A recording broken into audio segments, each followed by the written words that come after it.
Me Grimlock not podcaster, me Grimlock king. Welcome to The Pull Bag. Join us as we dig out our latest comics and discuss them with a rotating panel of the GCRN crew. So sit back and enjoy this week's Pull Bag. Autobots, me Grimlock not afraid of Decepticons. Let's get this show on the road. Get the shindig going. Woohoo! Hello and welcome to episode 58 of The Pull Bag. Yes, this is episode 58, not episode 59. Curse you, DC, for your strange release dates.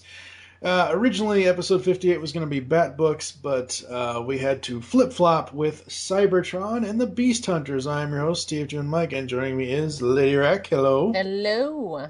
It's good to be back. We are back again to talk about the end of Beast Hunters. Sad. And already, Sad I tell you, I feel gypped from IDW that there were not 4 more subscription covers. Damn it.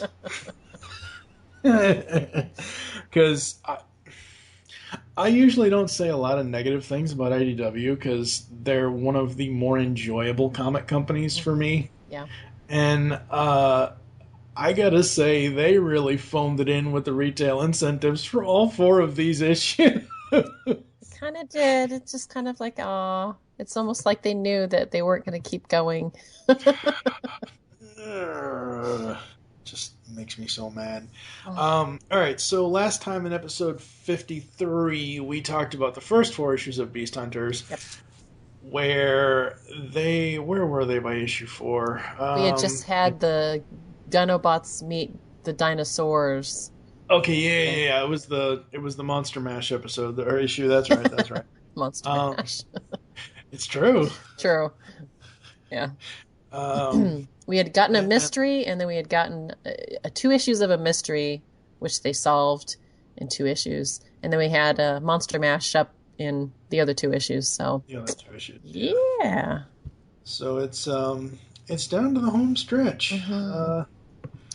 We are all right. What's since last time? What has been going on with you, Miss Rec? What have you been up to in your Transformers fandom around the internet? Oh, well, I went to a comic convention called the Amazing Arizona Comic Con and saw Livio Ramadelli and chatted with him for a bit.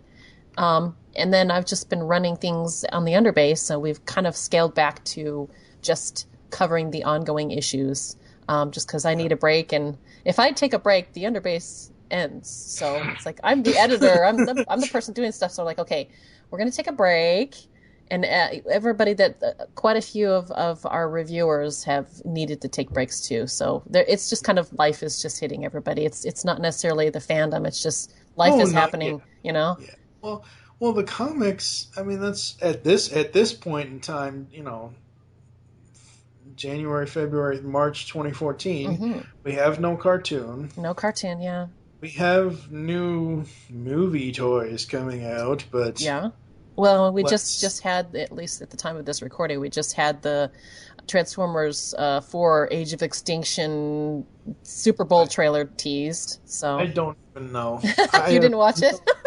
I have... No. I watched. Oh, no, you did. Okay, good. I don't even know. I have no idea what to expect out of this. I'm very glad popcorn that... movie. That's what that's all I expect is a popcorn movie. Yeah, at this point you kind of have to, but like with Dark of the Moon, I felt, and I don't know if this is true or not, I felt that more so than the other 2 movies, Michael Bay kind of maybe listened to the fans, because I kind of saw certain elements from Transformers lore in Dark of the Moon. At least with this 4th one, they got rid of that crappy kid actor and his parents. Yeah. But yeah, they were fun for a little while, but you know, they are starting to outlive their welcome. yeah. The Age of Extinction trailer. I think probably what most people got out of it was Optimus Prime is riding Grimlock. What the? Yes, and a lot of people are really liking that, and I'm like going, okay, guys, be careful what you wish for. It's not the kind of Grimlock that you have ever seen before, though. So it's going, And that's what okay, the movies do. That's what the movies have done. I mean, yeah, yeah. everyone can say, "Oh, give me your face." That's not Optimus Prime. That's not John Wayne. That's not this. That's not Abe Lincoln G1 Optimus. Well, of course it's not. Not Yet, supposed to be. yeah, and yet Peter Cullen will say that because he's trying to be the company man, he will say, "Oh, he isn't. His characterization hasn't changed in 30 years." Bless his heart. Yeah, I love Peter Cullen. He's amazing. The only I have zero expectations going into Age of Extinction. We know it's gonna have some of the same characters from the previous three, but we don't know what the plot is, or at least I haven't been keeping up with I don't care to keep up with the news. I just want to see the damn movie. Yeah. The only thing that I'm really hoping for with that, Greg Berger has got to be the voice of Grimlock. It's the only thing I'm hoping for. You and quite a few other people. So Yeah. I think Uh, in the fact that I think what really works in his favor is that he did the voice of Grimlock in the Fall of Cybertron game. And there were people that were reserved about that. They thought, it could be. And even when I went to High Moon and I talked with them because I got to preview the game, even there was one of the guys on the team that was kind of like, he was really hesitant about that. He kind of played the bad guy as like, I don't think it'd be a good idea. He was the moaner. And I told him, I said, you know what, actually, I think that was a very wise thing because you never know. You really didn't know. The character that they were trying to put in the game was more gritty, dark. He'd had some terrible things happen to him. And Greg, amazing actor, voice actor that he is, he's always played kind of more cheerful and kind of upbeat. Yeah, Grimlock, who was who he was. But, in season 3 and season 4, he kind of played the comic relief. So, yeah. it was good to be optimistic, but cautious about that. But after we heard him in the game, it was like, wow, he nailed it in such a way that was good. And I think it's breathed new life into that character. I mean, this is the reason why we have Grimlock in the comic that we're reviewing today. Yeah, exactly. This is, the Fall of Cybertron game is exactly why we have Grimlock and that origin here in Transformers Prime Beast Hunters. And, you say this about Greg and how he transitioned very well from the comedic type of happy-go-lucky Grimlock. Yeah. And Grimlock early G1, he was a little dark. Because he was a little pissed. He could get grumpy. He was like, me, Grimlock, don't care what Optimus Prime say. The Dinobots were very rough around the edges, season 1, season 2. Yeah. But when they put it into the comic relief category, it was just kind of like, you took away a little bit of his bite. Yeah. So, I mean, he was still that character, but, It's kind of like, and I know we're way off track here, but it's, like, for me, with Grimlock with Greg doing comic relief and then doing it serious in the game, because I've seen playthroughs of the game. I haven't played it yet. I don't have a system to play it on, and I don't have the money to put it on my PC. Grimlock's section is just visceral. Yeah. And I'm not kidding. It's visceral. The way that his character acts. Right, you say this about Greg of how he was able to change and adapt and make the voice even better. That's the same thing that happened with Dan Gilvezan. True. With Spider-Man, because he was Spider-Man in His Amazing Friends, and then he came back and did Spidey 2099, and it was a completely darker, like, no comic relief voice whatsoever. So it was absolutely awesome. All right, well, you're going to hear a couple of famous G1 Grimlock lines after this, and we'll come back with issues 5 through 8 of Beast Hunters. Me, Grimlock, want to munch metal? Well, thank you, Grimlock, for laughing at us. That season 3 laugh when he and Rodimus are on that ledge is just creepy as all hell. So we are back, and it is time. Beast Hunters, issue 5. The cover is Grimlock holding up the world. Or holding up something. Yes, the ceiling, something. Something is falling down, and Grimlock is being awesome, and he's holding it up. Yes. The retail incentive cover is a purple background with Predaking on it. Animation art. Yay! I'm sorry. We will talk about this for each issue of these last four, but they completely dropped the ball. I would have rather had 4 subcovers with other characters, or you can only do the 4 out of the 5 Dinobots.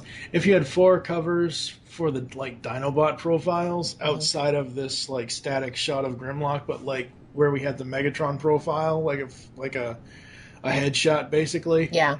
That would have been cool if they did that, but these retail, I'm so glad I didn't get any of these retail incentives. Yeah, they kind of did drop the ball a little bit with the retail incentive covers, so they made them really easy and all that, but Yeah. Yep. So, issue 5, we have the story so far. The Autobots and Decepticons abandon their homeworld, Cybertron, long ago, take their war to the stars. After the shocking fight with Shockwave's latest creations, the Dinobots get a brief respite from any major catastrophe. Little do they know their entire world is about to change. Mm-hmm. Oh boy, so we start off with a really, really cool Cybertron sun shot. Yeah, that was really good. I really liked that one. Yeah. It's a new day! Yeah. But we're back in some familiar places. Yeah, we're back at New Callus, or Kalis, or however you say it. Yeah, Callus. Let's see. And of course, they can't thank Grimlock enough. Yay. I like the art here for the most part. I like the narration. I think it's by Snarl. Yes, I believe so. Yeah. The narration. I believe it is, yeah. Yeah. What's Cobra Commander doing on Cybertron? I don't know. You see where I'm talking about. Yes, I know. I absolutely what you're talking about. The second page, the second panel, there's a robot that is all blue with a screw in his arm, and his whole head is blue except for the silver faceplate. As soon as I'm like, oh yeah, Cobra Commander. And the next page, they even show him from the front, and he's got a red little arrow pointing down, and it's kind of like, it's wow. I don't remember what the Cobra Commander had on his chest. I think it was the snake thing or whatever. Yeah, I think it was the Cobra symbol. I haven't seen it for a long time, but this. Even seeing it as simplistic as it is, that screamed Cobra Commander to me as well. I mean, I haven't seen that in years. I haven't even tried looking at it in years. And I could tell the minute seeing this going, oh my gosh, it's like I'm an 8-year-old kid watching G.I. Joe again. Yeah. That's great. Oh, made me laugh. So apparently they're having some sort of peace treaty or petition or something or other. Basically, we split the team up. Everybody's off doing different things at New Callus and Last Spark.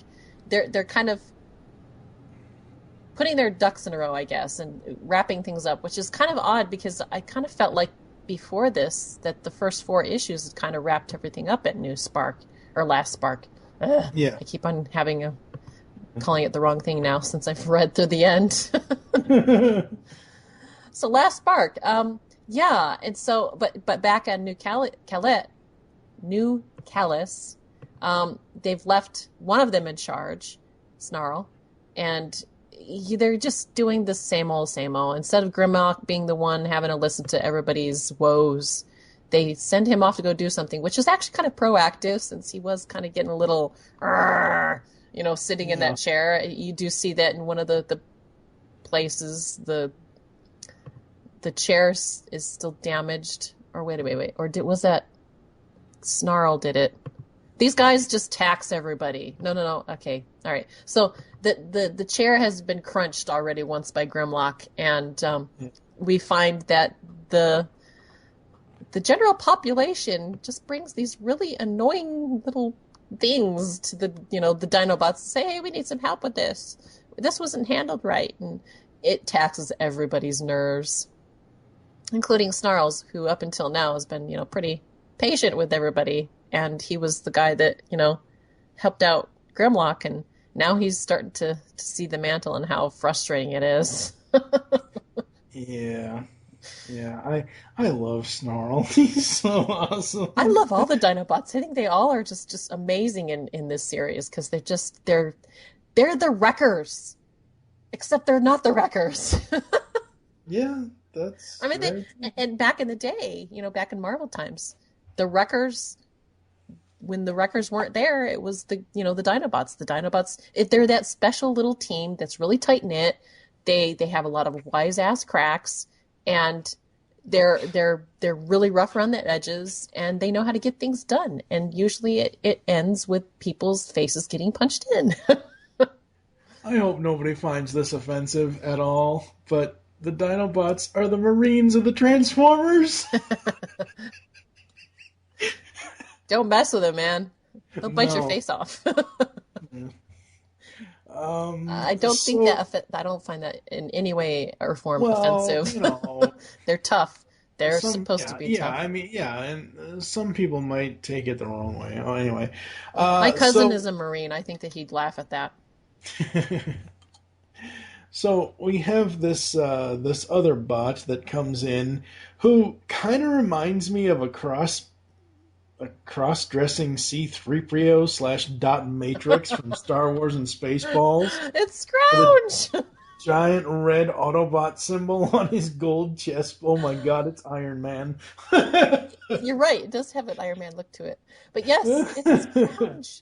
Now, I don't know if you are familiar with any of the Marvel stuff back in the day. I'm not. But I knew one of our reviewers was just bucking for this character to be in this.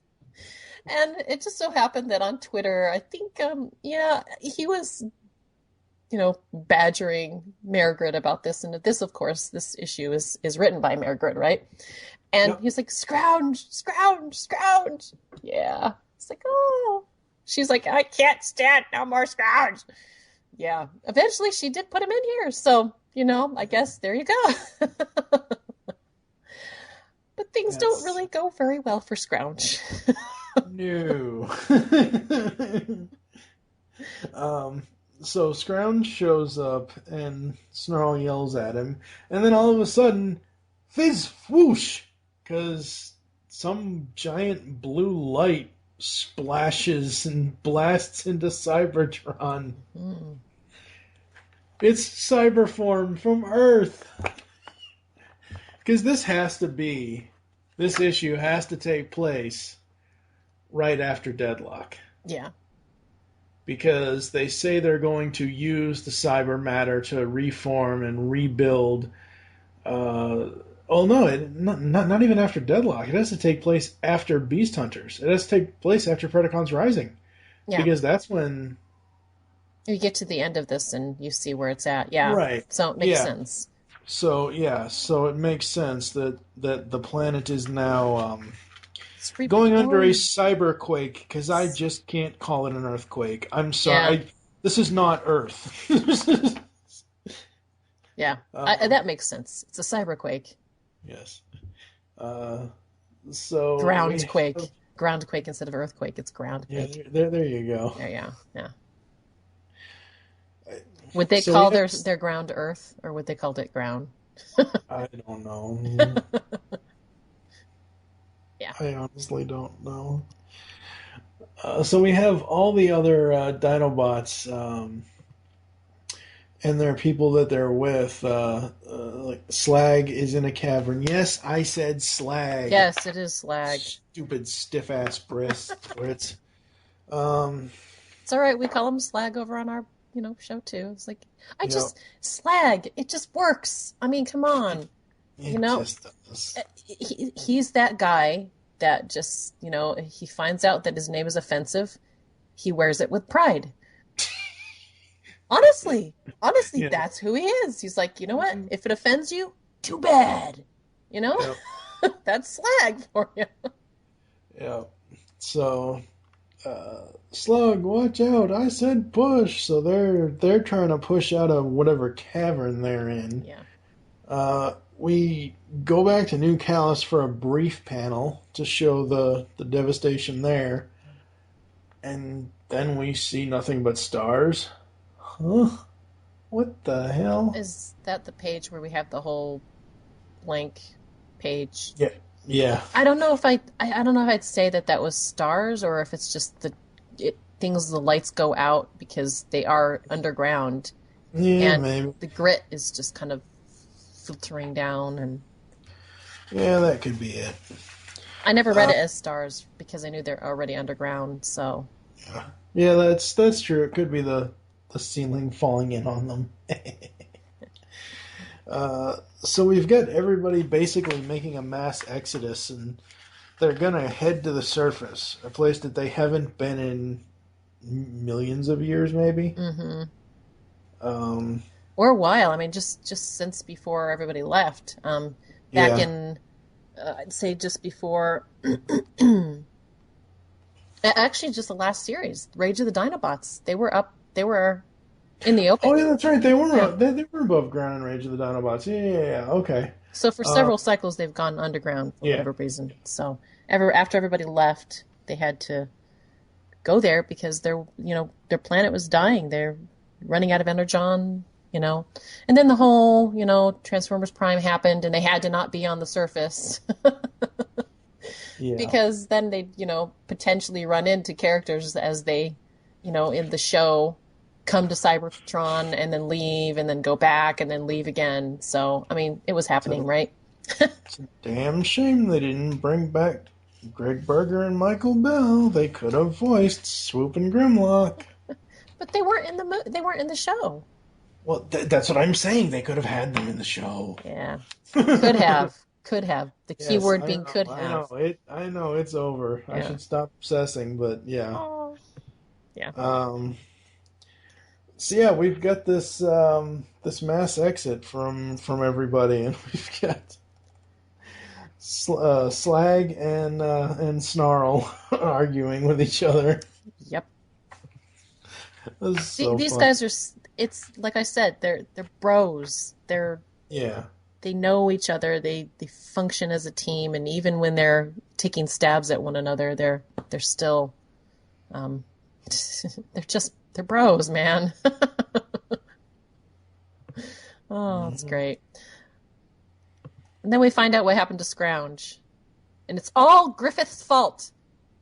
It's all his fault.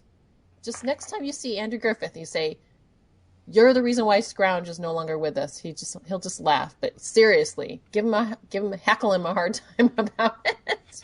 So Andrew Griffith is the killer of Scrounge, while Margaret is the killer of Insecticons. Yes, exactly. That's all because of Twitter.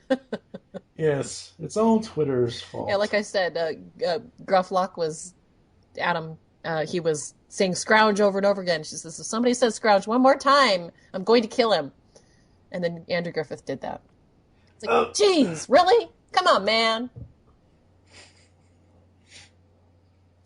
So, yeah, some of the stuff with Transformers comics I just don't get. This is a miniseries coming out of Rage.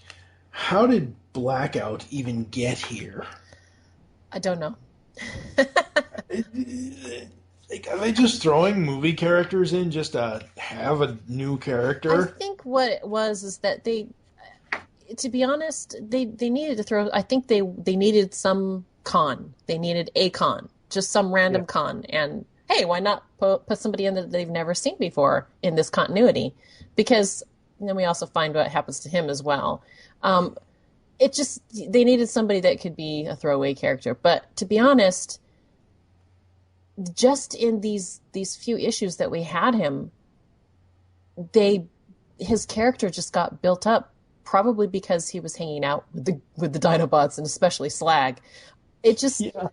Because you get two enemies together who have been enemies up until now, and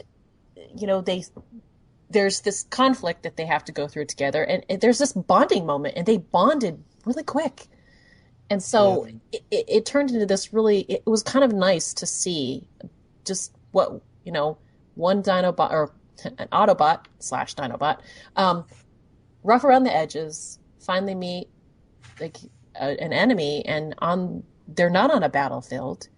They're in the same situation. They're trying to survive, and, they're both rough around the edges, and they have a very honest conversation that's just kind of like, oh wow, they're real people, and I that really just worked for these issues that we had him in there. Yeah, it did. Especially for the guy that's, like I said, slag. He don't care if my name offends you. Good, He's the guy that's rough around the edges. You don't expect him to have a heart-to-heart with anybody. Yeah, no. But it just worked really well. And I think the reason why is because he's just not that guy that you think would have that moment. And he has it in his own way. And Margaret gave him a voice that just was really easy to just, wow, I really like this guy, It was easy to fall in love with Slag. It really, really was. Yeah, it really was. So we're up to everybody getting out, and that's not, who is that blue robot? That's not RC. That's that's Chromia. Okay. Yeah, they should have colored her differently. They should have made her pink. So we've got Chromia and Grimlock, and they're trying to tell everybody that they need to move. They need to make room and all this and all that, and Grimlock just loses it and goes all fire breath. Get out! Yeah. Well, they kind of needed to, because with all the Energon coming back, they've got this flow of Energon coming in, and it's... Yep. What I really, really liked about this is it showed the desperation, how long these guys have gone without Energon. And to see this, that they're so, oh my gosh, we're not going to die. We're not going to starve anymore. And they're just like, one of the guys says, oh, I never thought I'd ever overcharge, and I was just like, yeah, it sounds good, but they are so caught with the fact that they've been starving for so long, that they're in it, that they forget that they're still in a dangerous situation. And so they don't see the danger, and of course, Dinobots are protecting these people. So of course they are paying attention, because that's what they do. And survival instincts and all that stuff. But when you're responsible for a group of people, that's what you do, right? And they notice quite quickly that we've got a problem here, and they got to get him out of there. And the only way to do it was for Grimlock to go ape shit in their faces. For them to go, because even on the surface, they might have learned to trust the Dinobots, but it's still tentative. And I really liked that. Yeah. Very much so. Very much so. So we've got Swoop and Swoop and Grimlock. No, Swoop and Chromia working together. Oh, yes. Yeah. Where Swoop's going to get the people out of the city, and Chromia's going to transform and get all the runners. And then she asks, and I swear I really need to probably put the most famous Grimlock line in. She asks him, Grimlock, how could you? Me, Grimlock. Me, king. I can't believe Margaret put that in. That is so awesome. That's awesome. Yeah. It is just so but awesome. It's not a line of it's not supposed to be that funny line. It's me, Grimlock. No. Yeah. I know what you're saying. It's so awesome because she translated it. Yeah. It's the flip of that, because he's the king. He's the guy that's got to make all the hard decisions, including, making everybody afraid of him again, if it makes it work. Yeah. Oh, yeah.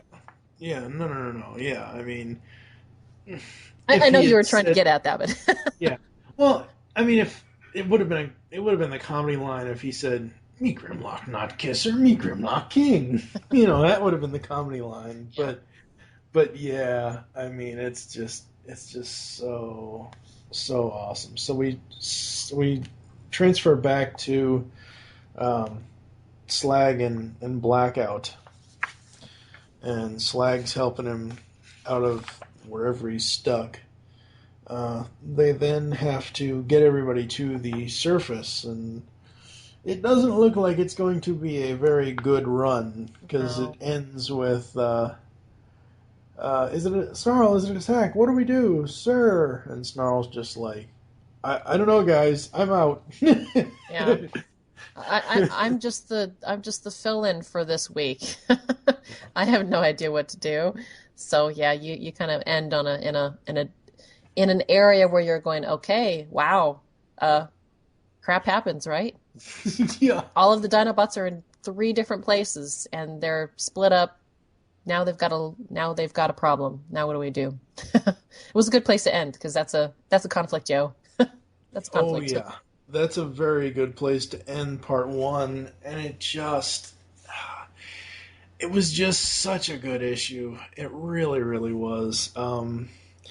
I thought, going back when I read this before we did the recording again, I thought I was going to have issues with the art, and I didn't this issue. I will have issues with the art as we progress, especially once we get to issue 7. But overall thoughts on issue 5?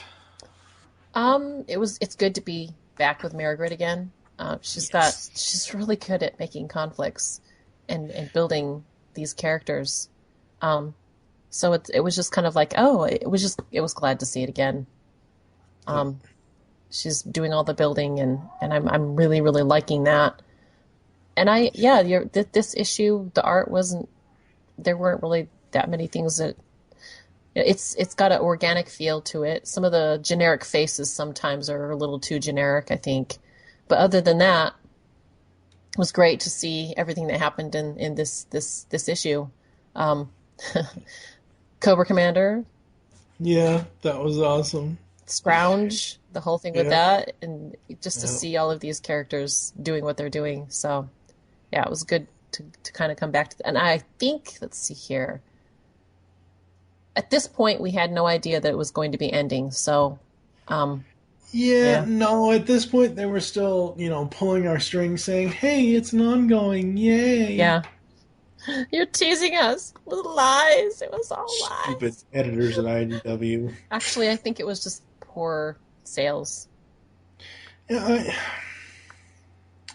that could have been it. I also think of it as, Hasbro's like, sorry guys, we're done with Prime. We need to start preparing for the next series. Yeah. Which, if you believe like I do, it's any indication that the end of Predacons Rising, that the next series, whenever it comes, is going to be somewhat of a continuation of Prime. I think that it is. They've been really good about not doing much. Yeah. But the stuff that they have kind of mentioned about it does give you an idea that they might popped up on. Yeah, there was something that popped up on IMDb very quickly and was very quickly taken down. It was Transformers Prime, Beast Hunters, something or other, where this project listed almost every single cast member that's still living of every single show.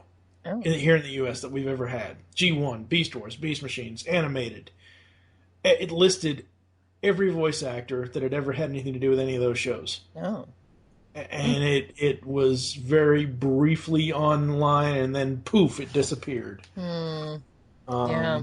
But, all right, issue 6. Marigrid's on Margaret's the head writer with Mike as back. I was going to say she's on top. That would not be good. Yeah. The regular cover is the 4 Dinobots looking like they're going to attack somebody. Maybe they need to restrain Grimlock from doing something he shouldn't do. The retail incentive cover is a repeat of what we've already had. It is Bumblebee and his new animated coloring scheme, the black and the yellow. From Beast Hunters, yeah. From Beast Hunters. And that's a whole lot of green background, just saying. Yeah, it is a whole lot of green, but it is the exact same Bumblebee that we've already had in a retail incentive, except his stance is changed slightly. Yeah. But it's the exact same model. Ugh. Yeah, I'm so glad I didn't pay for retail incentives on this series. Yeah. All right, so we come to issue 6. Right where we left off. It's Snarl. Pretty much. Yeah. A mysterious event has struck the planet Cybertron, but whether blessing or curse, no one can decide. Slag comes across an enemy Decepticon in desperate need of help. Snarl struggles to lead the bots in his charge amidst the chaos, and Grimlock is determined to save the survivors of New Callus by any means necessary. Yep. Oh boy, I love how if they do a continuation of Prime and they do any kind of cross, the Dinobots have to be in the next series. I know it'd be great if they could do that. It These depends on what they do. God, I've said this before, and it's just a minor gripe on my part because I know that they were going for the toy accuracy type of color.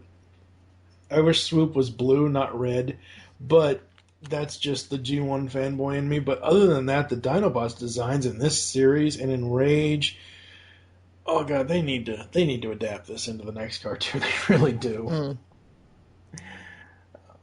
They did a good job with it, yeah. Yeah, very, very good job. So this issue, we have everybody's still trying to escape. Snarl and Swoop and everybody's trying to help all their people get out, and Swoop is flying around telling everybody to get to the top of the cavern. Basically, go up. Just keep walking up, people. Single file line. Yep, because if you don't... You're going to get left behind. Get left behind, yeah. Yeah, you're going to get crushed. Yep. Every single one of them have their own thing that they have to deal with, like... Swoop and Grimlock, it's just getting all of the masses to get their butts moving and move faster. Slag, it's helping this guy and getting back to Last Spark so that they can get help for him. And then Snarl, it's just getting everybody to listen to him because they're all like, no, you're not our leader. We need to put somebody else in charge. And yeah.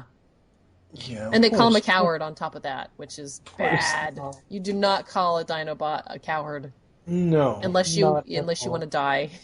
Unless you have a death wish. Yeah. So we've got Chromia driving along. It's so weird for me to see the standard Transformer in this series. It, like standard Autobot, like car, like vehicle. It just looks so out of place underground because she's essentially a sports car. Yeah, and she looks like RC when she's not a sports car.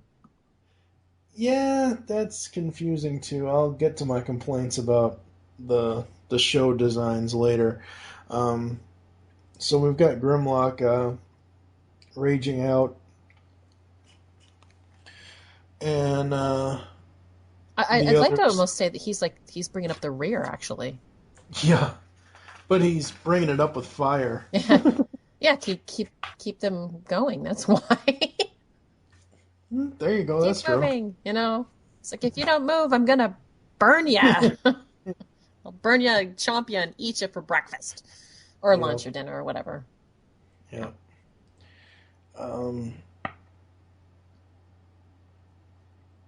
Yeah, we've got, so let's see, we've got Chromia and Grimlock getting all those people out there. You've got Snarl getting all his guys.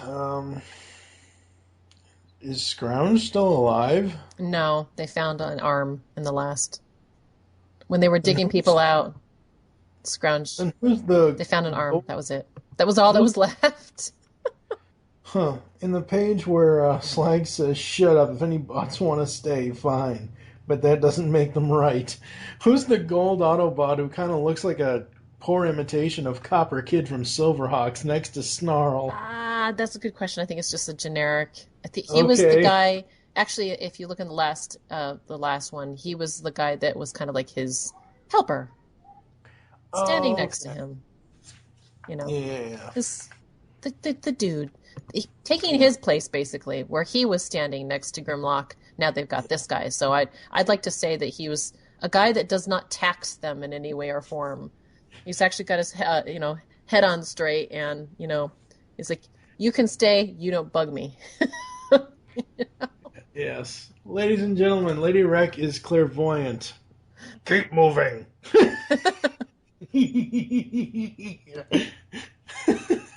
So yeah, Grimlock is bringing up the rear. Wow. That's still dangerous, though. Setting fire, even though... Like I said, he's definitely wearing the fear factor here. Yeah. He's not even allowing them to have an opportunity like what Snarl is having to deal with. There's no vote. It's just move your butts or else I kill you. Yeah.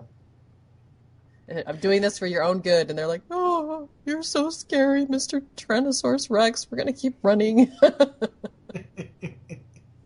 Follow the lady in the front. Follow the lady. It's like they're married or something. This is all their kids. God. Sorry, I shouldn't have gone there. I just can't. Would that be a Tyranno sports car alt mode if they had kids? A sports car with spikes.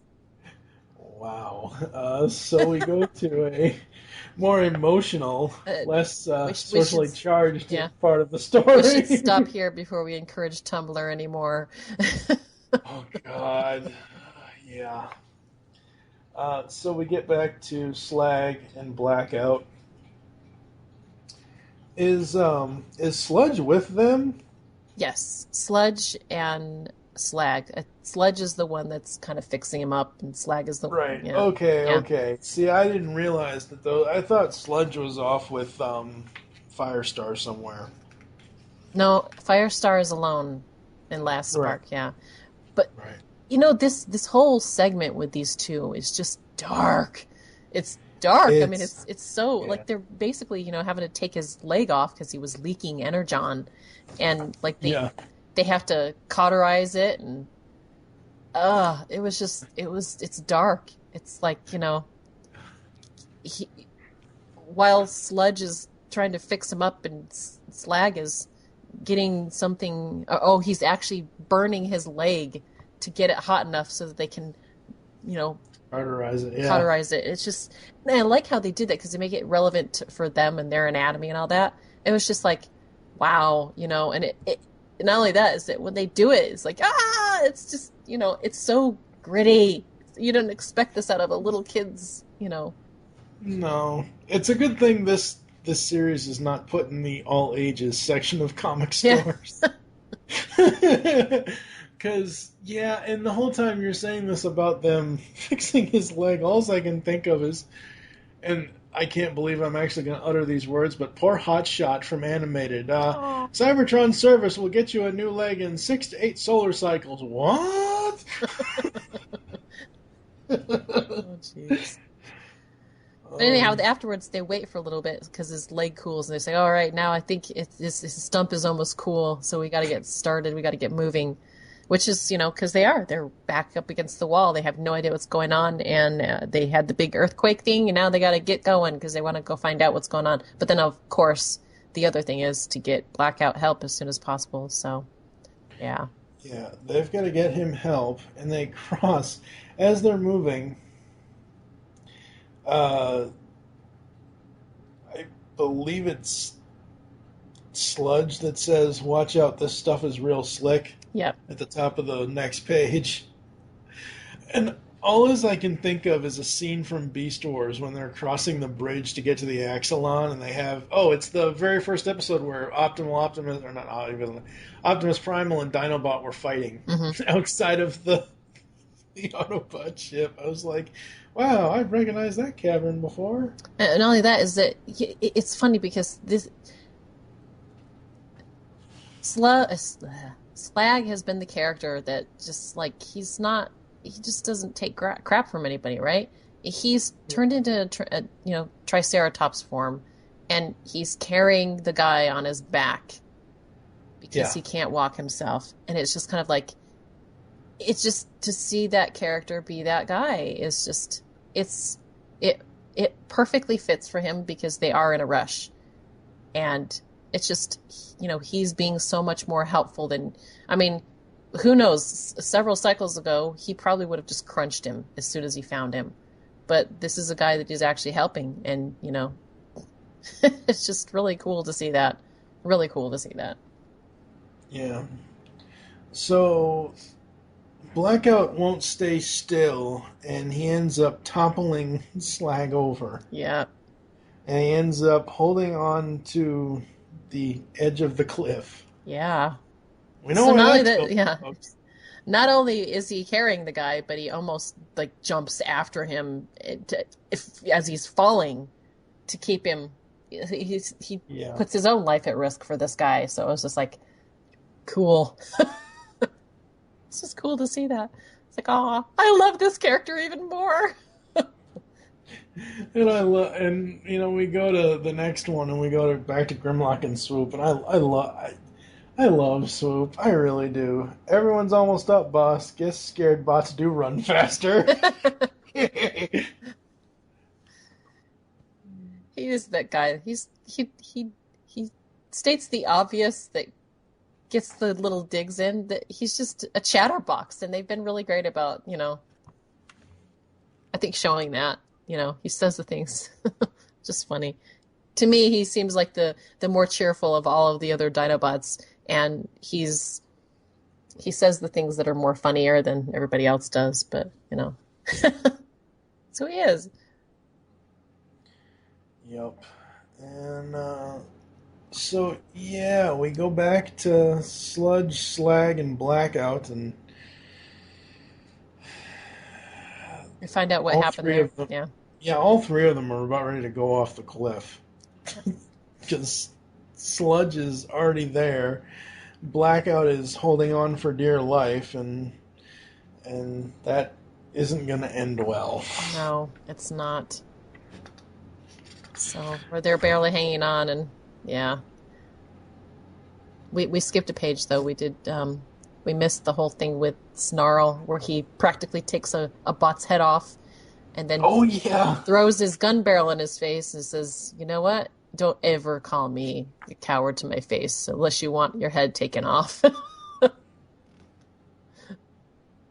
I think it convinces everybody that, something's changed and you're going to follow me because we don't know what's going on. And until we know our situation, we got to get out of here. And we got to know how things have changed, and we can't do it from here. So, yeah. So then we get Grimlock and Swoop again. It changes so fast for me. It really, when I was really reading fast moving, actually. Yeah, it is very fast moving. I like it, but it's so many scene cuts.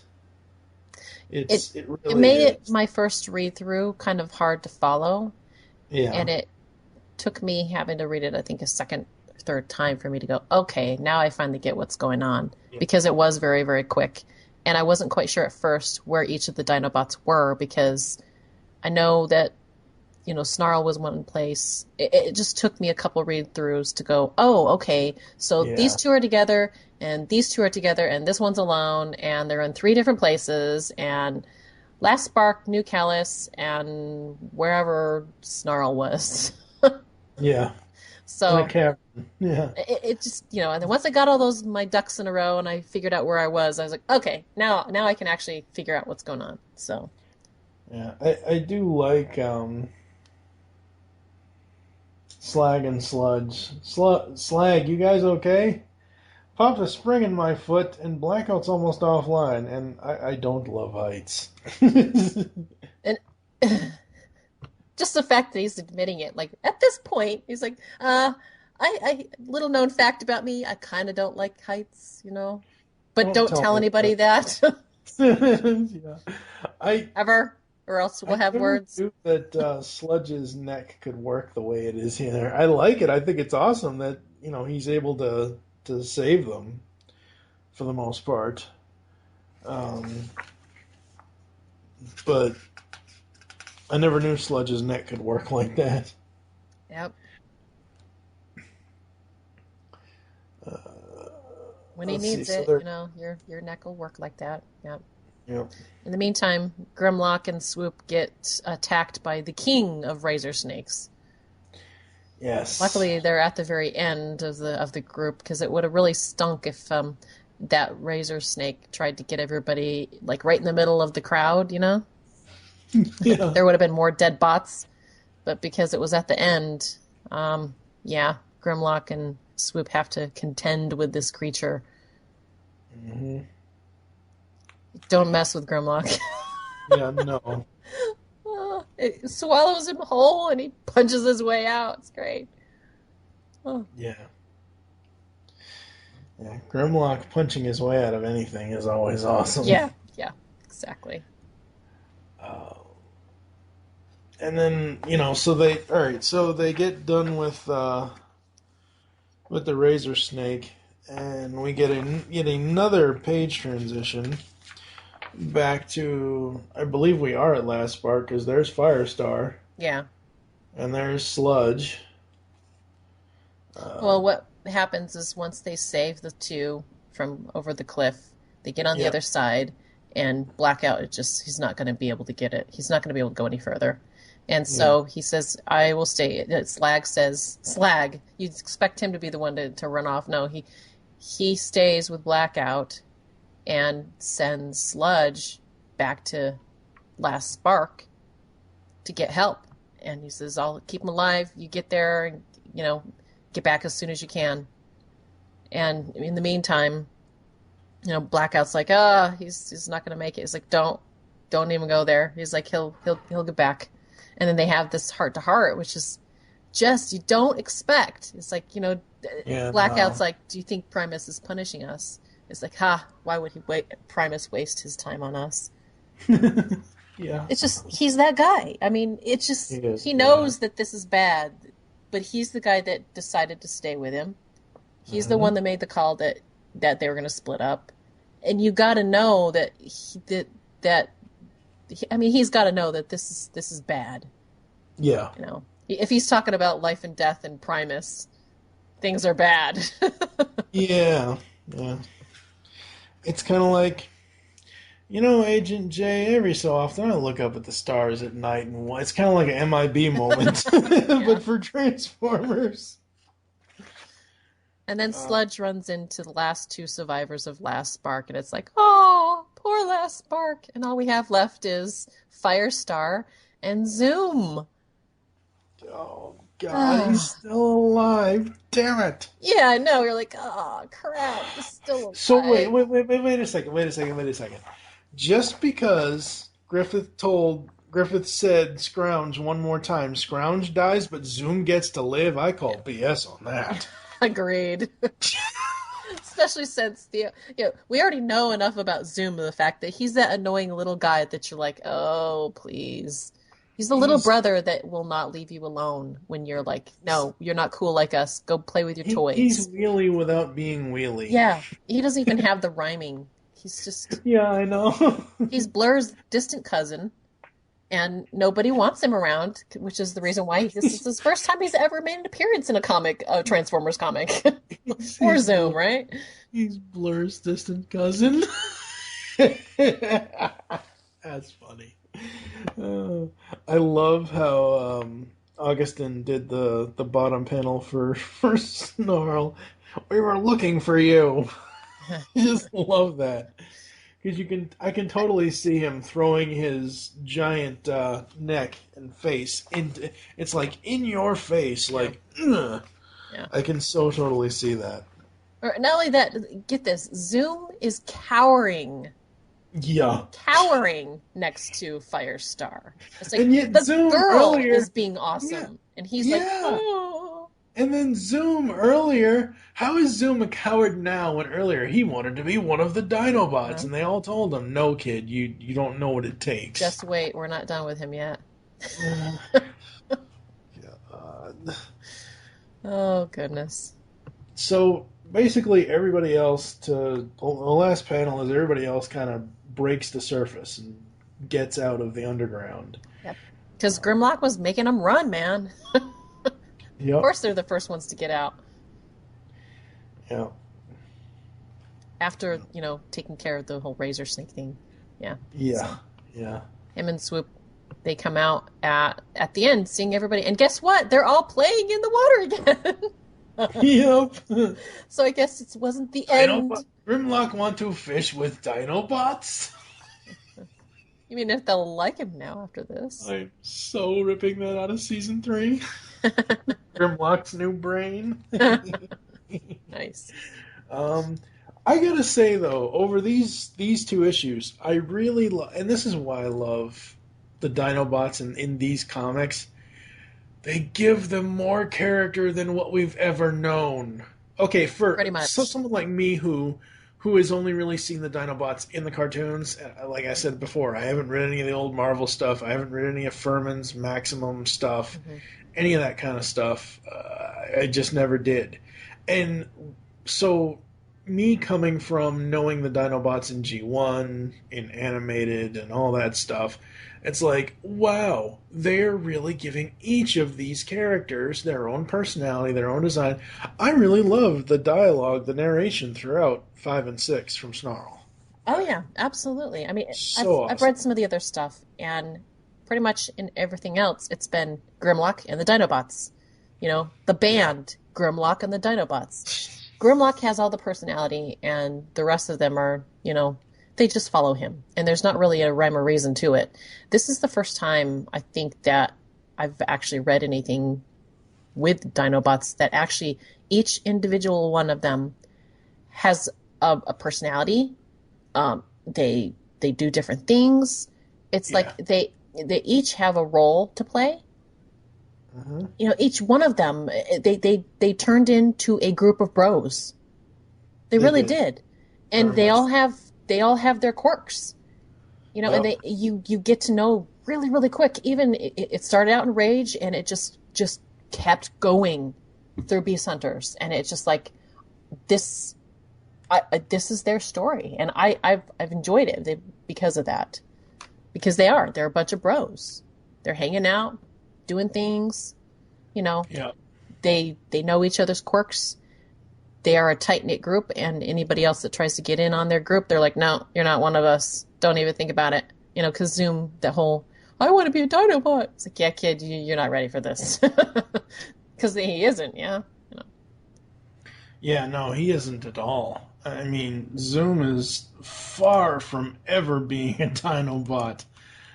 There's no way. Check back in a few million millennia, and we'll see. Yeah. Check back after Shockwave's experimented on you and turned you into a half Brontosaurus, half pterodactyl. Oh, wait. You know what? You'll die. Yeah, you won't survive the night. You won't survive. It'll break you. Yes, it will. All right, issue 7, and last year, BotCon, the panels for this were like, yeah, the comic and the show are going to merge somewhere around issue 6 or 7. All month with issue 6, I was waiting, nothing. Yeah. And I'm like, okay, well, they just broke the surface. I get it. So issue 7. All of issue 7, when I first got it home and first read it, I was waiting. I'm like, wait, I thought they were supposed to. Oh, okay, that's where they show up at the very end. Yeah. So issue 7, regular cover, is Grimlock with his Energon sword, coming up out of the ground and facing what I think it's supposed to be an homage to the Ark. I don't think it is the Ark, but I think it's supposed to be. It kind of looks more like the Nemesis to me. In Transformers Prime, that Nemesis. Yeah, you're right. Yeah, okay. I can see that, but wait, did they crash land the Nemesis? No, they didn't. That's why it's kind of like a, huh? Yeah, huh. I'll have to ask somebody at some point. And the retail incentive is the same retail incentive, except Optimus Prime is at a slightly different angle, and he has the Star Saber in his hand. Retail covers, no. Yeah, this is actually where I started getting a little angry. I got angry after Bumblebee, because it's the But it had to be Prime that got me angry. Because I'm a Prime girl, I really like Prime. Yeah, these retail covers, they could have done so much with them. They could have teased. They could have just teased what like the Dinobots would look like in Transformers Prime. Why not? Yeah. Give us some concept art. That would have been cool. Yeah, that would have been so cool. Tease us. That you're going to have them, in the show. We'd been like, oh, man. Fans live for little stuff like that. Really, we do. Yes. So issue 7 starts off with Grimlock and his monologue. Basically, Cybertron lives again. Way too much monologuing for him. Well, he's a man of few words. I'm glad it was a monologue. I'm glad it was a monologue versus a conversation with somebody, because you're right. When I see that's why he's a man of few words, is because that guy monologues himself to death. Because he's probably one of those bots that consistently talks to themselves, because he doesn't ever really say anything out loud. Oh god, I just realized I'm Grimlock when I'm not podcasting. Christ. That's okay. It's not to coin a phrase that would like make any Batman fans out there like rage at this show, is that, be yourself. Unless you can be Grimlock, then definitely be Grimlock. So everybody gets out. It looks like they're stepping out of the Energon pool. And the Lord said, okay, everybody, out of the pool. Papa Grimlock has spoken. Yeah, that line is from an old Bill Cosby comedy sketch. Oh, boy. So they're all trying to figure out why Cybertron Actually, it's not. It's Snarl just arrived. He's watching everybody in the pool, and then he turns around and says, hey, Grimlock, over here! It's Snarl going, dude, so good to see you. I didn't think I would. It's like at least one less person to have to worry about, and he's got friends. So, yeah. They grudgingly followed him. Yeah, I bet that's why Snarl's happy to see Grimlock, is because, like, dude, you're the leader again, cool. Yeah, now I don't have to be that person for these guys. They can go and, give you the face. I just realized something. I don't know if because Mike is main writer on this in issue 8. I don't know if he did this on purpose, but I just made an analogy between Grimlock and Snarl and Optimus and Rodimus.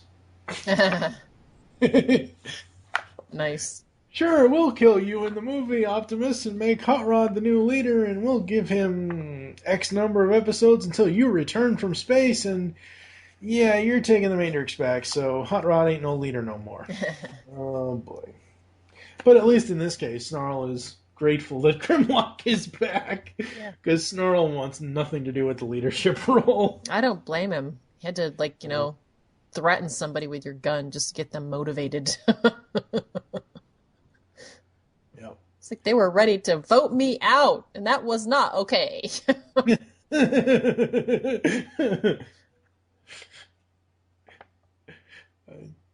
Yeah, that's crazy. So we go to the next page, where we go back beneath the surface. What the? Oh, okay, we're going back to Slag and Sludge. Okay, this makes better sense. Those are the only two that are left that we have. That are left down there. Yeah, Firestar, Zoom, and Zoom's like, is it another Quake? No Quake. That was, and then super giant monster attacks. Predacon!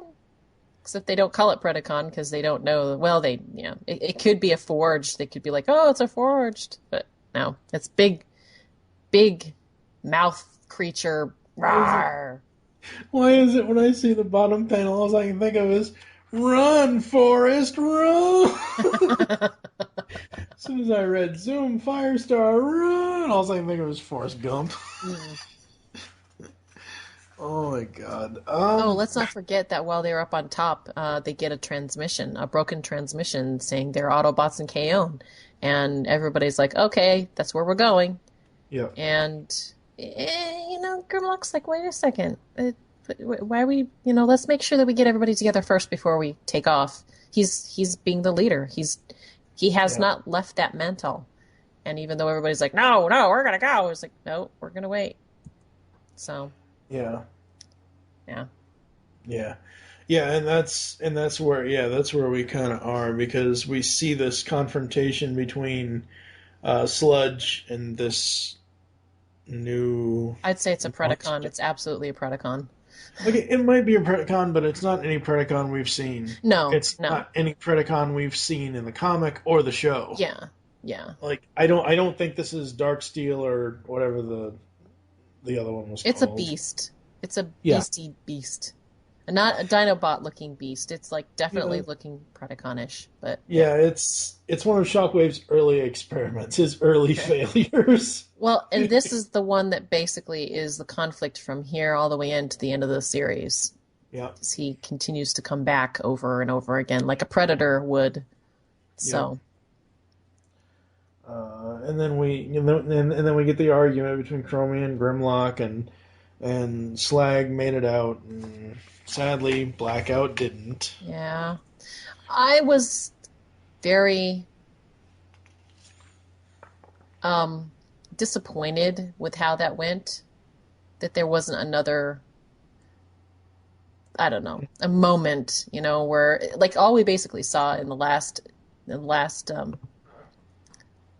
issue was that he's saying that I don't think I can make it back. It's like, Sludge is like, no, you're going to make it. You just hang on. And then at the last, we saw a panel where he says, you just got to hang on. And you can see that Blackout has passed out at that point. I was kind of disappointed in the fact that I was like, oh, so we're not going to see what happened to those two.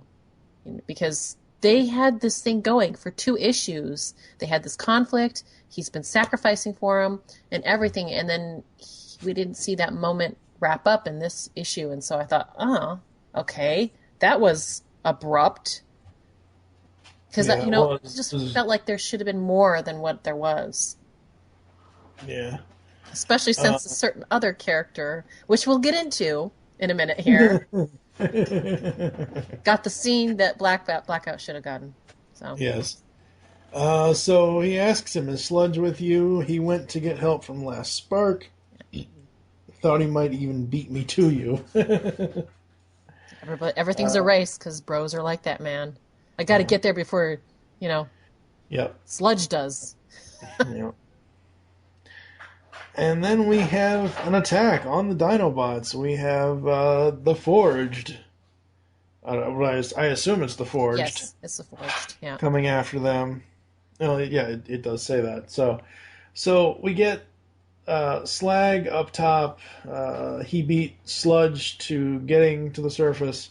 And then the Forged attack, and then we go back underground.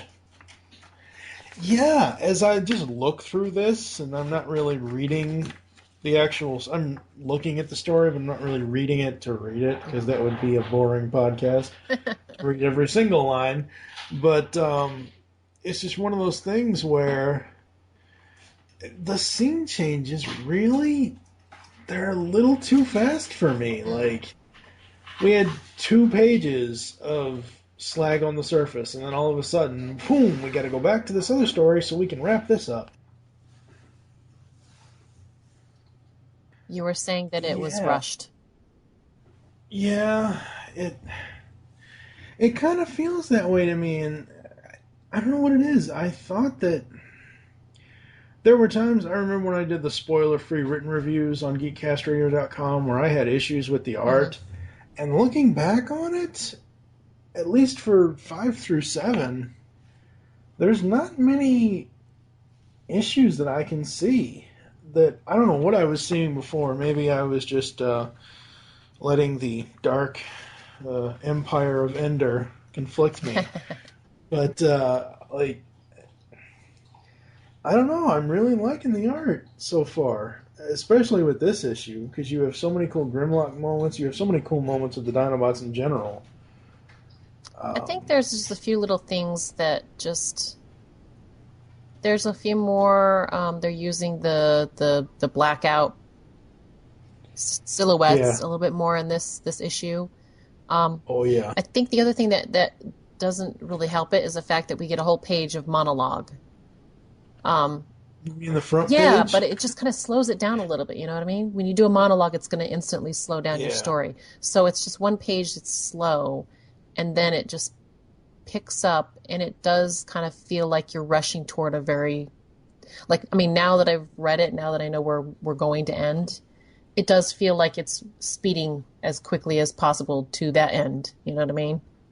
But at the same time, it's just, you almost expect, because up until now we've done 2 issues where it's 2 from one, 2 from the other, 2 from one, 2 from the other, and so it makes sense. But I think this was definitely, they had to wrap it up to a point where, and no, no offense to Mike Johnson, I wish they would have just let Margaret run from 5 to 8. Seriously. True. I think a lot of people were thinking that at this point. They are very different writers.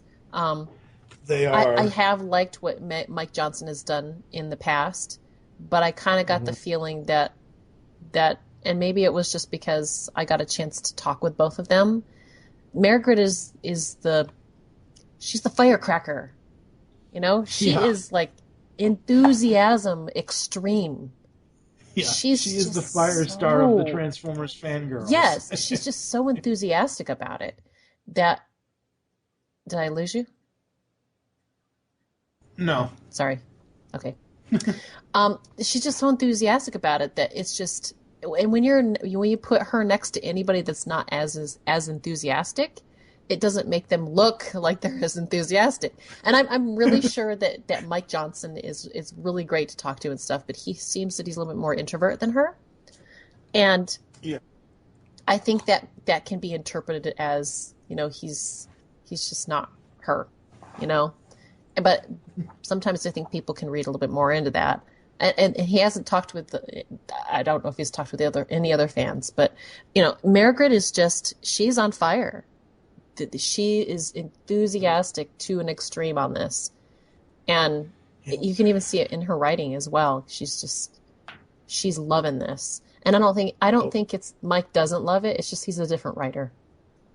Yeah, I will say, for Mike's credit, now that most of them are like the page where we get to nice to be out in the open again, I do like how all of them are saying,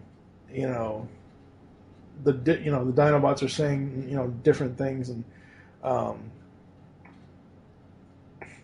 they're finally able to let loose in a sense, because they've been underground, they've been confined, and now they don't have to be confined. In a sense, they've been holding back, and you get this, I'm sure that's frustrating. So that's only added to their frustration. But now that they've got all the space, it's like they're really in their element now. Mm-hmm. Except Sludge, who's still stuck underground battling that Predacon. Well, not really, because we get to the page that I was talking about with them all spreading their wings, and then all of a sudden, boom, Firestar is there. Unless that's somebody else in orange. I think it's at that bottom else. panel. I think it's somebody else, because we skipped the whole fight with Sludge. Let's see here. Bottom panel. The bottom panel where the page is where Swoop says, "Glad to spread his wings again." And they say, "Firestar, you made it out." Or but that's at the end. You skipped like a whole half the comic. Yeah. It's all right. Yeah. Basically, Sorry. where the last part I saw is that we were at the part where Sludge basically he tries to battle the Predacon in dinosaur mode, and it doesn't work. So he says, "Okay, let's do this the hard way. It's not going to work in one way, Let's it's do it another way." yeah, let's do it the hard way. And he starts Yeah. shooting at him, and the guy comes after him, and then just bounces right past him, and takes off. And he's like, "Oh crap!" It's like, "Darn it! I was going to finish that. He just left." Oh. Waiting for me to just turn into something else and decide to just bounce off into the rest of the tunnel. Well, the Predacon gets ahead of him and goes after Firestar and Zoom. Mm-hmm. And poor Zoom. He's just not strong. He's just, help me! Nah! Falls back into the cavern and gets chomped. And everybody rejoiced! Yep. Crunch! Best thing to Of course, Firestar's Zoom. I'm sorry. It's a good thing that Zoom didn't come up against Grimlock on one of his bad days. Yeah. Grimlock like to munch metal. If you really wanted to get everybody going, running away from you as fast as possible, you should have chomped Zoom. Yeah. If only he had been with him. That would have been great. Yeah, that would have been awesome. So we get to this end battle, and it's just so great. The Dinobots, like you said, I didn't even think of them as a military unit like what you're saying, and they really are, because they form up, they're gonna attack, and I mean the last few pages of this issue are absolutely amazing. Yeah. And the whole time, I'm waiting and waiting and waiting, and I'm like, okay, I know it happens, but where? And of course, they have to wait until the very last page, but before we get there, I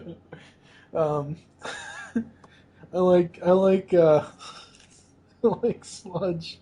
Anybody call for reinforcements? Yeah. Yep. Oh, Poor man. Sludge. He missed the action. Yeah.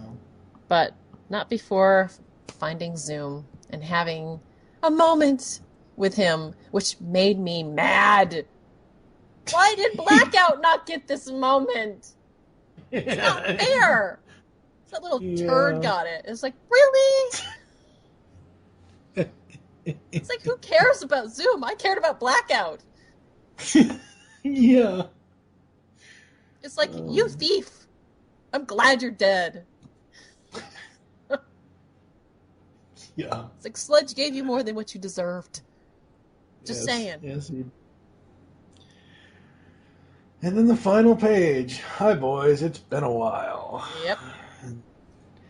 And Sludge brought friends. Last page. Now Wait that till the last page to reveal this. It's almost a kick in the teeth. I mean, because at this point, I think everybody was excited to see these guys because we were teased that they would be brought into the comics, and we were excited to see how they were gonna, how things were gonna be. To see the characters in the comics, and it's not that we didn't like the Dinobots. It was just we'll get to see the Prime characters interact with the Dinobots. Yes, that's what we were excited about. Been waiting for. Yeah, exactly. That's exactly what I have been. If they were going to, have this all combine, one Cybertron, indivisible, they were going to do all this stuff and everything else, and it's like they wait till the last page to give us. And then the last issue. Okay, we'll get them next issue. And then it just it was a little bit of a letdown. It's like, oh. Yeah. And I will say this for issue 8. I don't think they got Bumblebee right at all. I mean, we'll get into it when we get into issue 8. Issue 7, I liked it. I really enjoyed it. I thought it was great. The writing, the story, them all getting, to the surface. I thought that was really great.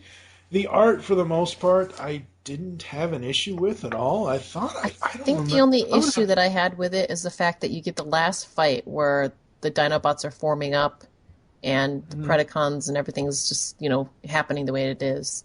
I think a couple of Yeah, the fight scenes got a little too chaotic.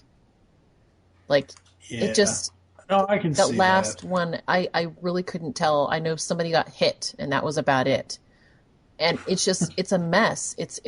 I mean, I guess it works in that sense, but I really wish that they had zoomed out a little bit because it still feels claustrophobic. It still feels like they are underneath in the caverns. And I wish that they had Yeah, panned out just a little bit so we can actually see these guys hitting this thing because they were so close and up on him that I think yeah, it kept it feeling like they were still in the caverns fighting something. And we know that's not the case because they're outside and they've talked about how great it is. And I think if they had panned out just a little bit, that might have aided that. But it just got really, really clumped together and really, really messy on the panels. And I mean, that whole page where they're hitting that last guy, when they're saying form, Dinobots form up, and the next page, and I know that Swoop is flying overhead, and I have no idea what happens.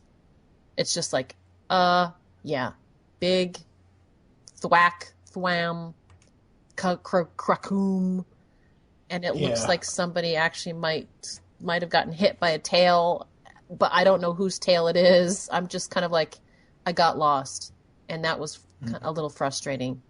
I mean, it looks like it might be one of the. I want to say it might be the Snarl's tail. But it could have just as easily been the Predacons, and I'm just kind of like, darn it. Yeah, yeah.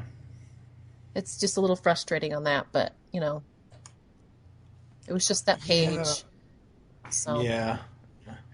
So we get that final page that makes us wait X number of. I don't remember. Maybe you can tell me. I could have sworn between 7 and 8 it was a long time. it did feel long. It felt like it got delayed. And It didn't feel like 30 days or a month or whatever. However, IDW does. It felt like a lot longer than a month between 7 and 8. yeah, it did feel like it felt longer than it should have. Yeah, exactly. But I think the other thing was, this is the last issue. This is the final issue. Yeah. Do I really want to, am I going to be happy with the end? Am I going to be not happy? It's just kind of like, I think it was, it felt long because of that, I think. So. Yeah.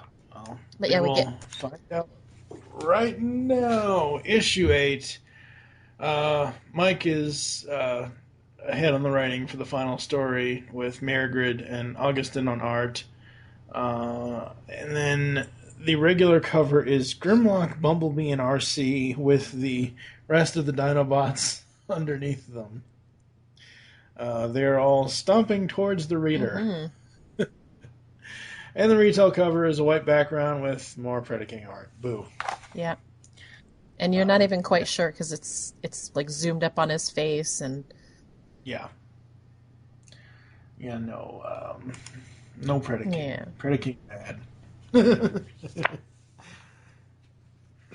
And it's our final issue. Yay, the final issue and oh, actually, wow. In the comic, the picture that I have is it's a different. Wow, I might need to change that. The issue because it shows here in the comic that it's another greenback. What are these things on green screens, for crap's sake? Come on, people. So, the story so far: Cybertron is restored, allies returned, enemies vanquished. Or are they? On the surface of Cybertron, the Dinobots and Autobots join forces and prepare to face their final challenge. Yep. Yeah. I don't like the way Augustin is drawing RC at all. It does not.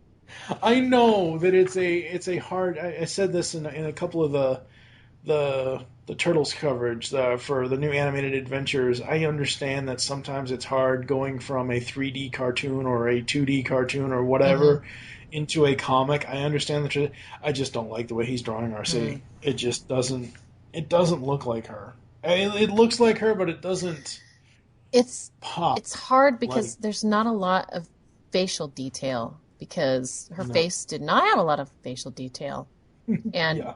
It's a cross. It is. It's like you said. It's the cross of going from Transformers Prime, but with the look and feel of Dinobot, the Dinobots basically. Which, to be honest, that didn't even look like Transformers Prime either because it had more of the game designs and stuff and made it work for that. So it's like, you can tell it's RC. No, you can tell it's RC, and I can tell the difference between RC and Chromia because RC's crest is pink. Yeah. Yeah. But the good thing is that we get this, and we haven't had this for the whole series. We get a nice 2-page spread of everybody fighting. It's the Dinobots and all of the characters. And RC, and I don't think I see anybody else. It's just the Dinobots and RC fighting a whole lot of generics. No, Bumblebee's there. Is he? Oh, you're right. He's away in the back. He's like if you're looking at RC, he's just to the left of her under Swoop. Gotcha. And he looks so underdeveloped. Yeah. He just doesn't look. He doesn't even look like he has his season 3 colors because I have a picture of the season 3 Bumblebee, and his helmet is not that bright of a yellow. No. Season 3, it just isn't. I just don't. Yeah. I just don't like the way Augustin did the Prime characters. I'm sorry. I just don't like it. And RC looks like she's naked from the waist down. Sorry, it had to be said. No, that's not what she looks like. It doesn't look like she's naked from the waist down. It looks like she's wearing a bikini. Is what it looks like. Because it looks like. But it doesn't even look like it's placed in the right place. It's like it looks like it's a sticker on the front, and you could easily rip it off, and she'd be naked. You know. Yes, fanboys, I went there.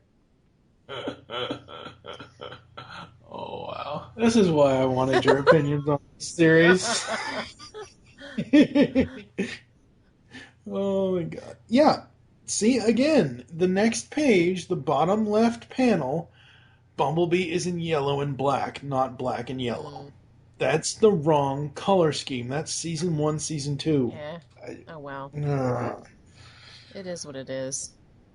It's like he didn't even. It's like he shed his skin and went back to what he was before. Well, it's like Augustin didn't even look at the dang retail incentive covers with the new design. Yeah. Yeah. So we've got the Dinobots and the Autobots, and they're telling them that Shockwave made these things. I'm really not thrilled with this final. I like the story. The art is really what's dragging me down here. Well, and I was just about to say that I really liked that panel where RC is saying Shockwave made these things. Because because they just did a really good job, I guess, in that, keeping the obscured stuff obscured enough.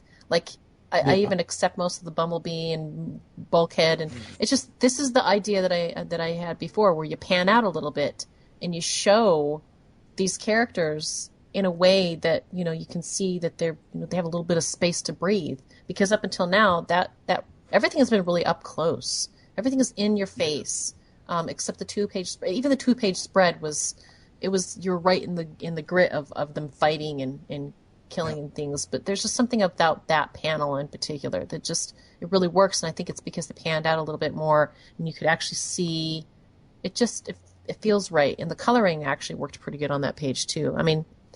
Yeah. Most of the the Prime characters are standing in the background, so they have less detail on them, and so you're getting their general shapes. So that worked, but it's the Dinobots standing on top of all the forge that you're like, you get to see the detail of those guys because this is their series still, you know. Yep. The Prime characters are guests. Yes, and I understand that, but you can still get a guest's aesthetic correct in the art. I think that's probably. I mean, let me flip through it real quick. I think that might be the only panel that I have to say I really, really loved in the whole comic. That I think was just stellar. I do like the next page. I do like the next page. All thanks to Optimus Prime's sacrifice. What do you mean, sacrifice? And you see Grimlock transforming through fire. I thought that was really cool. From T-Rex to robot mode. I thought that was that's really good. That's a good one too. That works. But yeah, I mean the rest of this is, for being on the surface, I guess it's nighttime. I guess the sun isn't on this side of the planet, but for being on the surface, this is awfully dark. These panels are very, very dark. So I guess we could kind of say the cover is a lie. It is not a bright, shiny surface of Cybertron. Not yet. Yeah, not yet. The sun hasn't come up. Great. No, it's just them giving the lowdown of what's been going on since they've been gone, and Cyber. At least it gave us an idea where they are at this point. The sacrifice of Optimus Prime, because I thought, maybe this is when they first get. Maybe this is when they first get there, and they still haven't had the whole Predacon encounter, the movie, that type of thing. I was like, no, this is after the movie. Yeah, this is way after the movie. Yeah, Prime's gone. Sad. I was not happy about that. Yeah, no. Maybe other people was like, it's about time he was dead. I was like, I mean, after I watched Predacons Rising before I ever read this, because Predacons Rising came up before this did. They're leaderless. It's like, really? You left them leaderless. Thank you, Optimus Prime. Who's your daddy, Prime? And you leave him without a parrot, basically. Well, if they wanted to add in a certain orange, red, and yellow car, I would have gladly taken that. I think fans were in more outrage over, oh my God, Smokescreen's going to be the next Prime. That was everybody's worry. Yeah, that was everybody's worry. But I think they put it in a place that make you think, okay, no, he's not going to be. Oh, okay, all right. Whew. Yeah. Whoosh. And then, so a couple of pages later, we get to Bulkhead saying the quake. That was the planet reigniting. That was us. Yep. So that whole blue light from a couple issues ago, that was when that was happening, was when they flew back to Cybertron. Yeah. See, and now at first I wasn't quite sure if it was hitting Cybertron or coming from Cybertron, because it could have been both. So him saying that, it was actually helpful. Yeah, I don't think, when I first looked at it, I'm like, wait, some giant blue beam out of space hit Cybertron? Wait a second. And then I looked at it again when we talked about the issue. I'm like, wait, no, that's coming out of Cybertron. That's going out into space. So it's kind of like the planet's imploding. Because if you remember, Prime went into the Well of Allsparks. Mm-hmm. So it would make sense that the explosion would come out from the inside of the planet. Yeah. It just, in the art, it made it look like something was hitting the planet. Yeah. So the next page we get that Predacon sounds like he's right above us. I can't see him. We get really bright really fast, and I like it. Anytime Swoop is in this book, I love seeing Swoop. It's very, very awesome. That's it, Predaclutz, follow me. And so they break up, I guess, into a couple of different teams to try to, because they get rid of the Forge. Now they have this Predacon that's basically trying to pick them off. And yeah, the plan is to get the Predacon, I guess, pissed off enough that he'll follow Swoop, and then take him underground, where they put him basically in an old Decepticon bunker. Yep, welcome to your new home, Grimlock now. Yep. And it's the last conflict cool. of the comic, basically. Yeah, but it's so cool that Grimlock actually has a blaster instead of his dragon Yeah. fire or Tyranno fire. But it's so cool that Grimlock doesn't have to rage out and he can use a Yep. blaster. And Bumblebee is his wingman because they had to have some Bumblebee do something, right? And he's talking Yeah. in this, by the way, because by Yes, that he point is. he had already gotten that fixed in the movie, or yeah, in Yeah. the series. Yeah. I think it was in the Yeah. series. Yeah. Yeah, it was. It was in Deadlock. Yep. So Um, yeah. yeah, because by the time the movie comes around, Optimus is knighting him. He's a knight now. The Knights of the Round Cybertron table. Yes. Yes. So they take down the Uh, Predacon yep. and they work together, And and yep. Today's a new day. yep, that's it. They wrap that up. And throughout the whole issue, I think they've hit it once. They hit it almost three times, I think. Where the Dinobots, where do they fit? Where do they fit in all this? And it's still kind of undetermined. They're like, oh, RC and Bulkhead and Bumblebee have, they say, no, you guys are with us. It's a new world now, and you absolutely have a place here. I think I might actually believed it a little bit more if they'd had Ultra Magnus with them, because he's the guy that left them, Yeah. because he was in Rage of the Yeah. Dinobots at the very beginning, or actually all the way through, and then he left. And I think it would have See, meant a little bit more that's- coming that's- from him, because the series actually started with him in it. Yeah, I don't. Now that you say that, now that I think about it, why is it only Bulkhead, Bumblebee, and RC show up here, and they couldn't have Magnus come back? That makes no sense. Hmm.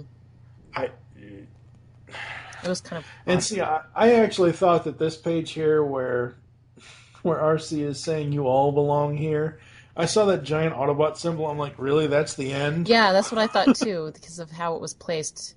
That you Yeah. thinking that it's, but yeah.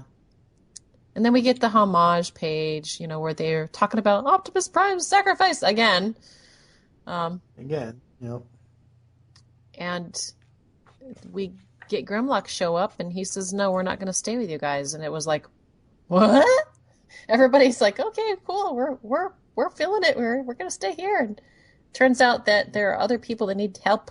And not only are there other people that need help, but they'd like to build their own city. Yeah. And Called New Spark. they're going to call it New Spark, which is funny because Grimlock, not once did he ever step into New Spark, or the old Spark. Last Spark. Spark, yeah. All he wanted, he said, no help for Last Spark.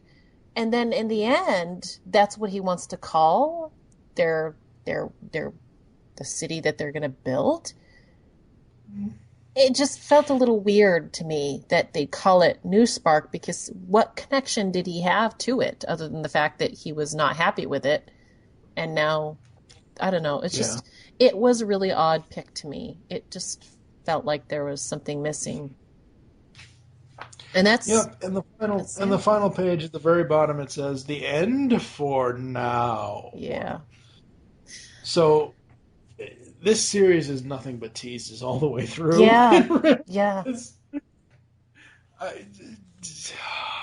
I, I wouldn't say that it didn't end right. It just didn't end completely satisfactory for me. yeah, no. And it's not bad. I mean, there was fighting. There was, the characters showed up. I don't know. There was something. It just ended in just really odd place. And maybe ended in an odd place because they didn't have the budget, or didn't want to create a new budget to put the Dinobots in. It ended in a weird place because it ends somewhere between the end of the series, beginning of the movie, like the end of Deadlock, where they take the cyber forming the cyber matter back to Cybertron, reignite the planet, and then when they show up, it's after the movie, after Prime has sacrificed himself. yeah. it's just, it was a weird placement to do Like this, any kind of a yeah, crossover. these last two issues especially, because I wasn't satisfied at how Zoom took the spotlight from Blackout. So there was a little Yeah. bit of frustration with that one. And then this one, and it just kind of, it's just so odd that it, Yeah, it's very, very odd. I wouldn't say I was completely disliked it. It's just, it ended odd. It ended a very Yeah. odd way. And so it just kind of like, okay, I almost want to go, can we get 2 more issues? Can Margaret write 2 more? Yeah. Yeah. All right. Well, I think we're going to go to a very, very short break. We're going to come back with a quick outro, and then that'll be it for episode 58. Grimlock kick butt.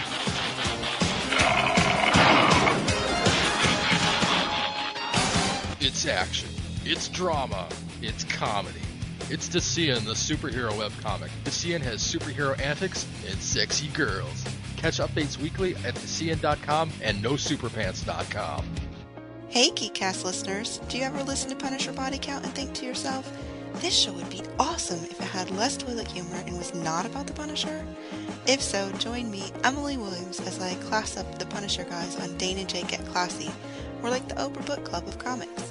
You'll hear us discuss famous works like The Dark Knight Returns and The Crow, along with graphic novels no one else is talking about, like Blue Monday and Blankets. You can find us at daneandjakegetclassy.wordpress.com or on iTunes. Me, Grimlock, need new strategy. All right, there you go, folks. That's the end of the Transformers Prime Beast Hunters coverage here inside the pull bag. It's going to depend on what the Underbase is going to do with Marigrid's next, what I assume is going to be a miniseries. If Amy and them aren't going to cover it on the Underbase, I'm sure I can twist her arm to come back here inside the pull bag, and we can review Transformers Windblade. Yes, it'll be interesting to see how that goes. I haven't decided yet, so we'll see. Yeah, that's way down the line. It's at least 2 months away, so Yep. see how much of a break it is for me. So. All right, where can the people interact with you or buy your shirts? Mostly find me on Twitter at Lady of Wreck. That's works the best for me. If and when I get my shirts back up online, that's probably where I will advertise it.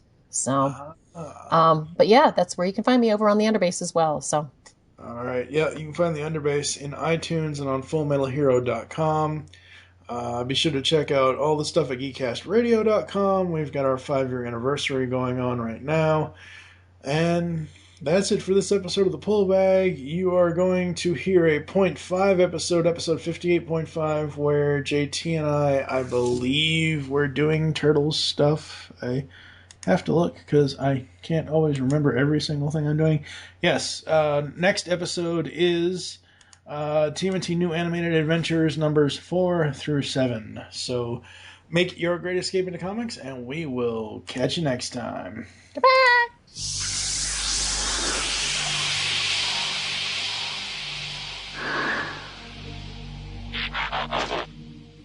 Me swoop, no see nothing. You just heard the latest episode of The Pull Bag, GCRN's comic book review podcast. There are several ways to get in touch with us and leave feedback for the show. You can visit the website, geekcastradio.com, where you can comment on the episode and all of our different podcasts. You can rate our show on iTunes. Be sure to leave us feedback. Call the voicemail line, 502-526-5821. Please remember to tell us the show you were leaving the message for and your name. Become a fan of us on Facebook by searching Geekcast Radio Network. You can send us an email, feedback@geekcastradio.com. Follow us on Twitter @GeekcastRadio. So until next time, unleash the geek in you.